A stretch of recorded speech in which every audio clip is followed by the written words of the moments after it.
Mga balitang lokal sa Tagkaro TV.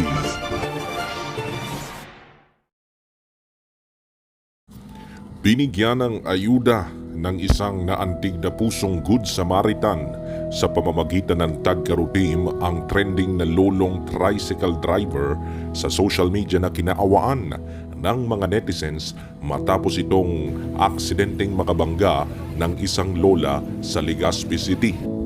Ito ang nangyari ngayong linggo na kung saan 1,500 pesos na cash ay in-on-hand na ibinigay ng team kay Lolo Delfin Reveriza, 68 anyos, na taga-barangay Sagpon, All Albay District, Legazpi City, sa mismo nilang tricycle terminal ng Paradia 7 sa may Ibalong Centrum for Recreation.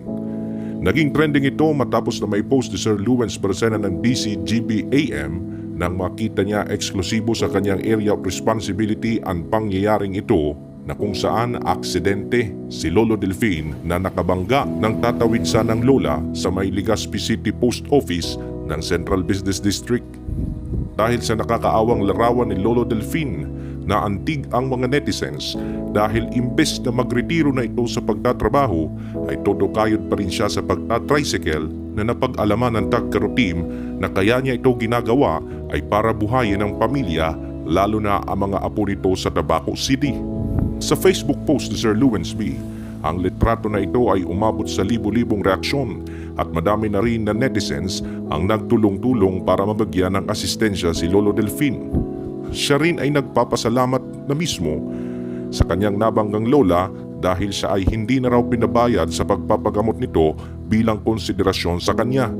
Sa ngayon patuloy pa rin siya sa pagkakayod upang may maipanggusto sa araw-araw na pangangailangan, lalo pang 170 pesos ang kanyang araw-araw na boundary sa operator at kadalasan 300 pesos lamang ang kanyang kinikita sa bawat araw. Marami na rin ng mga netizens ang gumawa ng bayanihan para tulungan si Lolo Delfin. Maraming salamat po. Salamat sa tulungan naman. Maraming salamat po sa mga Tagkaro. Salamat. You're listening to only the best internet radio station in the world.